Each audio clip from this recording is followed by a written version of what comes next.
Welcome back. So this is going to be part 7 of the Lance truck camper rebuild. So moving on, I know I left off kind of talking about the battery compartment and the propane compartment. Well, as soon as I went home that day, I started looking up what type of propane tank was used. So you got your standard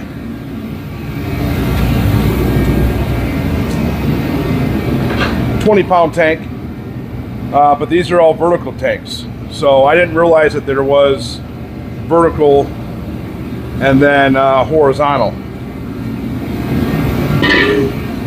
So after doing a quick search, I instantly found these horizontal tanks that go in horizontally, and then I instantly saw how the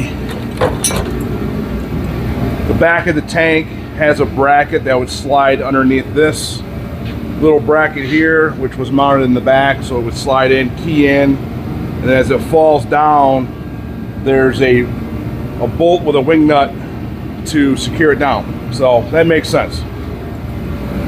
The only problem is I have to order one. It's about $100, no big deal, but I wasn't planning on spending $100 right now. So I'm gonna have to get that ordered, because again, I don't want to guess that that new horizontal tank I get is going to be the same dimensions of where these brackets were at. So I'm going to get that ordered. In the meantime, though, I'm going to finish cutting the paneling that I need. So I did catch myself make one quick mistake. So this is the top of this area here. Remember, it recesses out to store that little spacer piece, and then when the dinette turns to a bed, that's where the table goes. Well, I wasn't thinking. I cut the same exact panel out, which was this panel here, but then I was thinking about it later when I got home. I'm like, shoot, I need the panel to be complete on the bottom, because it needs to be closed to hold that panel. Otherwise it'd be an open hole. So I made a mistake, but no big deal. I'm going to use the piece I made a mistake on to cut the small paneling for the edges, the last 16 inches. So I got one cut. I'm going to cut the other one. I already cut the bottom piece for this. So again, quick mistake, whatever. And then while this is open, again, this is a compartment door. That's a little hatch door. So it's made to open up from the inside to have a little bit of storage. This was not enclosed, so that's fine. So I'm just going to cut. I need a piece of paneling for the inside here. I'm going to cut the old stuff flush with that board. I think it gives me like a 15 by 22 square. That way this inside panel will be replaced and done, and I'll get that attached. And let's move on here. All right, just a quick view. I threw this back up here real quick.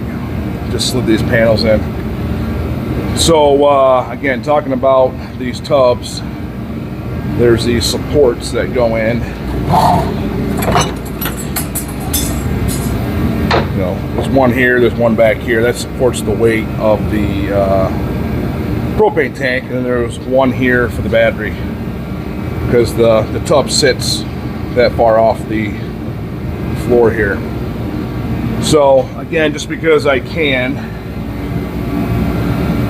I'm going to add one more piece of wood there, just to make it stronger. And then instead of using just little bits and pieces of board, I'm going to span, you know, I'm going to do two. Well, I think the battery only goes in so far. So the front will be a full piece of 2x2, and the back I'll have just the shorter piece of 2x2 for the propane tank. But that way, these support boards have 2 and 3 floor truss to tie it into. So again, a piece of board that small doesn't weigh much. So So I'm gonna knock that out real quick. This right here you'll see. So obviously I don't want the hole here. So that bottom panel is what closes that in, and then that creates the pocket where that little spacer board sits and then where the table goes. So luckily I caught that. I would have hated to staple and glue that piece in and say, oh shoot. All right, so I just made this little panel here on the back side of here.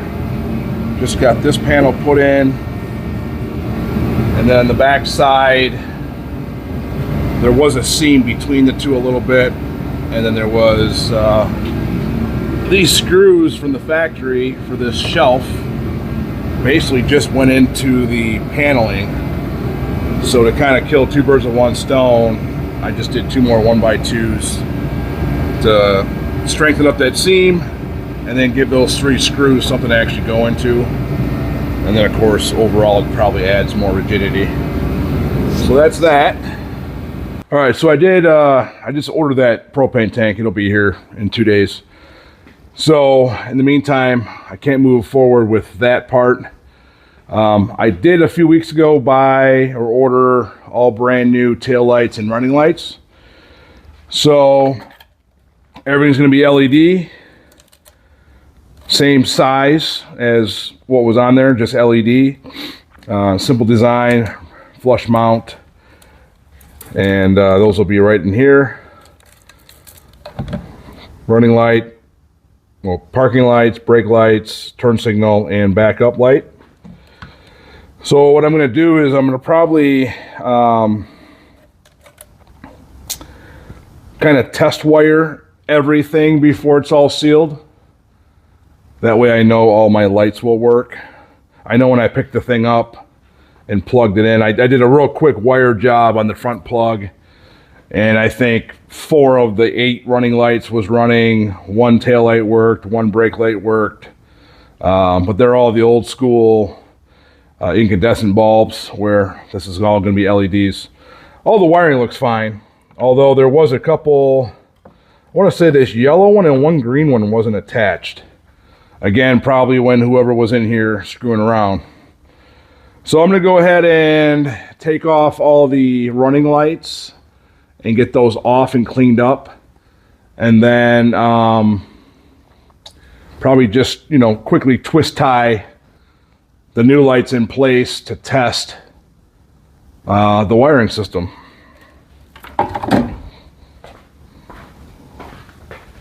All right, so I went around, and of course I just now noticed that somehow I forgot one, but I got all the clearance lights off. And I think I actually forgot the, yep, forgot this one too.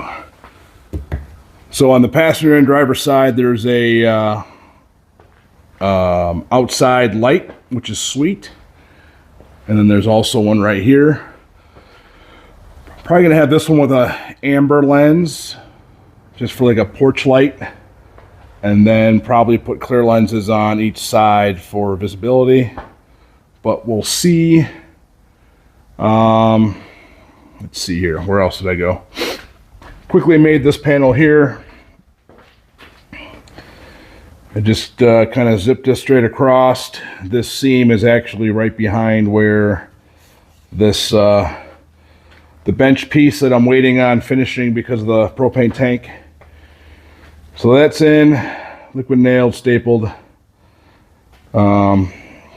This part of the floor I had to trim off just a tad bit more because I wasn't accounted for the extra 1/8 inch. Then I decided to go ahead and trace out the paneling for both of the wings. Paneling side will be the inside of the wing.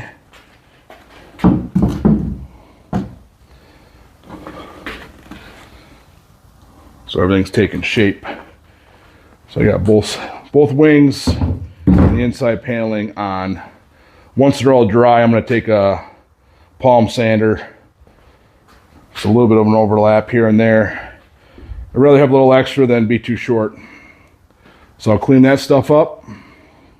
Then I decided to come up here on the escape hatch and started taking out all the screws. The only tricky part is with the hatch up and me in it, it blocks these screws in the back. So I gotta figure out a way to, this side of the roof's pretty solid, so I'm gonna bring a ladder up here and then span a couple 2x4s to lean on to get to those. Then there was an antenna coax plate up here, but as far as I see inside, I don't see any hookup for that. Don't plan on having a coax in here at all anyway, so I'll probably just eliminate that, put a flat sheet of aluminum, seal that down. All right, I gotta get up here on this side and get this hatch out. Well, safety first, right? So I put one of my stands right on the edge of the camper with a 1x6 just to kind of support it. I'm not really a small guy here, so. And I got a piece of 3/4 inch plywood that's probably 2.5 feet wide by 6-7 feet long. So, and again, that's right on the edge.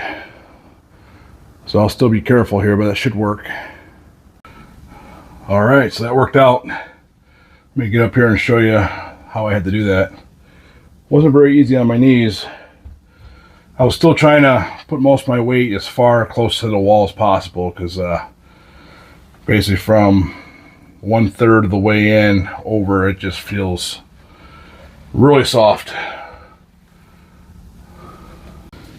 You see there's a ladder, and then that piece of plywood stretched out. Worked out pretty well.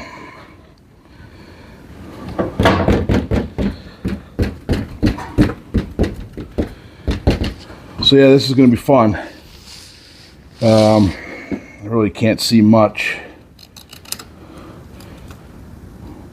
but I'm just kind of getting a few odds and ends done here while I can't move on down in the side. So I'll probably move on and take these end what do you call it, corners off.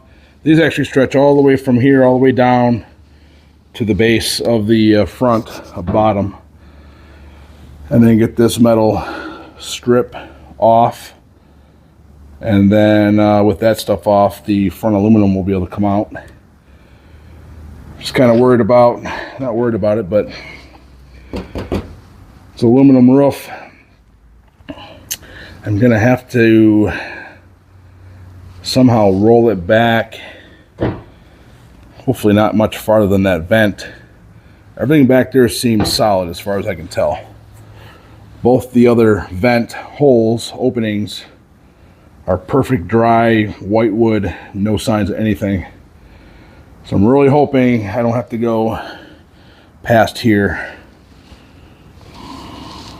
All right, switching gears a little bit more here.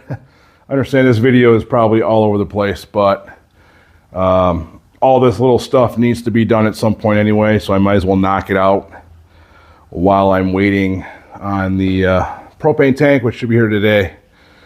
So what am I doing today?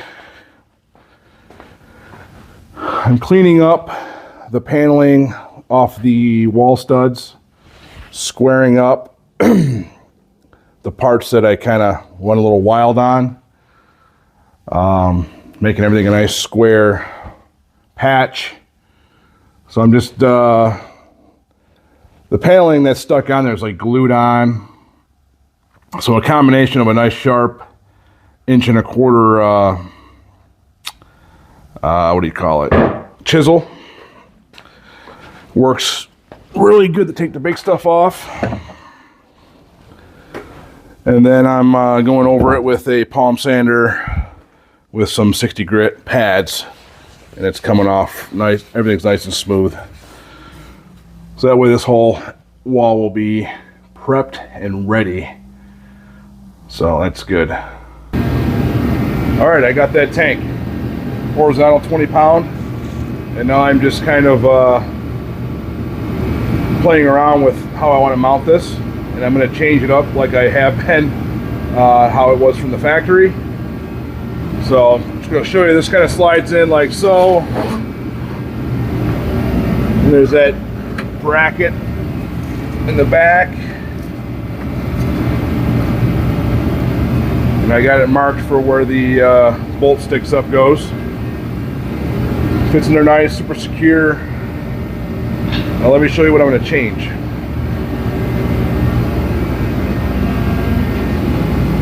Alright, so here that shows that little bracket where the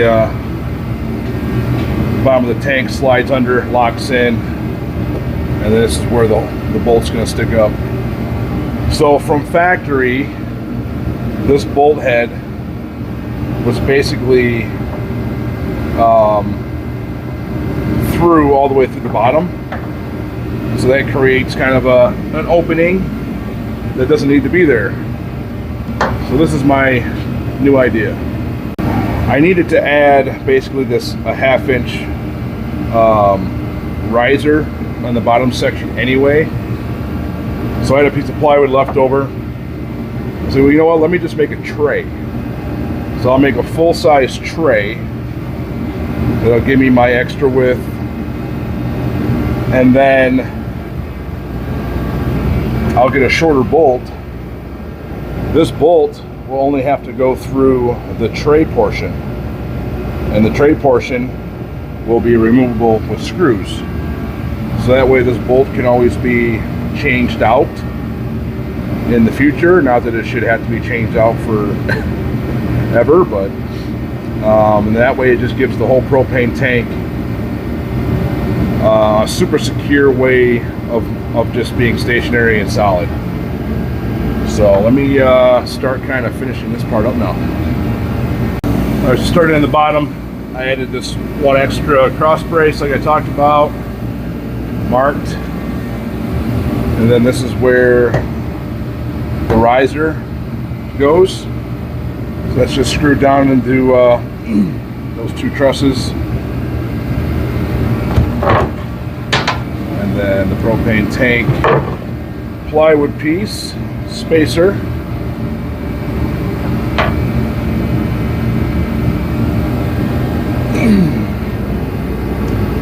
And then I did full length legs on both sides and then boxed the back in, just so nothing would get way under here. So that's why I did that.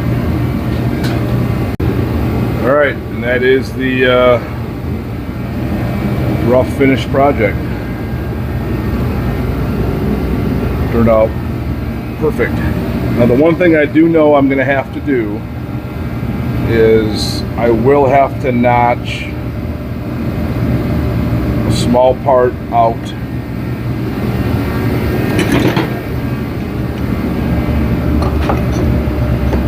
wherever this is going to fit.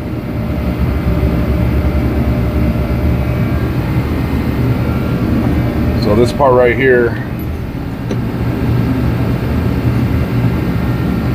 wherever that goes, I'll just have to notch out that little area, and we'll be good to go. All right, so moving on to the battery compartment. Kind of did a similar deal here. I put a back brace across the back here, and that intersects to the board under there, and then just two crossbars. Anyway, because the battery sits right here. Again, from the factory, the tub's basically sitting in there, and they had one little small piece of board supporting the weight of the battery. So I don't like that. So I'm gonna do this, and that's what it will look like. I just had a spare battery over at the barn, so I just threw it in there. But I love how it's sitting on a perfect structure now. I like it. Very cool. All right, I flipped it upside down. I did add this one more stringer that'll go right below this wall, so it'll give me something to screw to. And then got the first little bit of insulation put in. All right, so I kind of got ahead of myself again. So I put the bottom panel on That's all sealed up, and I actually screwed it in place. I mean, that was just, that just completes the whole structure, so that's sweet. I quickly hung this wing on just from 2 screws because I used my trim piece, which kind of butts up to this, so help me locate the brackets for the tie downs. So I got those where those need to be. I already wire brushed them, get all the rust off. They looked pretty bad before, but these are fine. There's nothing wrong with it. It was just a lot of surface rust. So those are all cleaned up. I'm going to just drill the hole real quick on each one. And then I got this stuff called Core Seal. It's, you paint it on raw metal or slightly rusted metal, and it reverts the rust, or whatever you call it. Eats the rust away. It's like a chemical reaction. And I use all that stuff. I use that on all my metal prep stuff. And it works really good. So I'm going to get these coated, dried, fresh paint. And then those will be ready to be mounted. I am going to prime and paint all this stuff. So that's done. Inside obviously needs it because this is actually the interior bench topper. So that needs it regardless, but I think I'm gonna do everything. I think I mentioned it 100 times so far, but a well-sealed camper shouldn't leak anyway, but this will just be extra prevention. So, especially these wings, those are going to be just everything that I did is going to be primed and painted. Be good to go. So like always, the video is definitely getting at or slightly above 20 minutes. So I'm going to end, what's this, part 7 here. And then part 8, we'll see it prime painted and kind of finishing up. Like I said, I got everything done for the battery box, the propane box. As soon as everything's primed and painted, all that stuff can be inserted, installed. And I can start moving on. This really makes the project look like I've actually finally done something. That whole side, the wing, looks great. All right, so thanks for watching part 7. I'll see you guys in the next one, which will be part 8. Catch you then.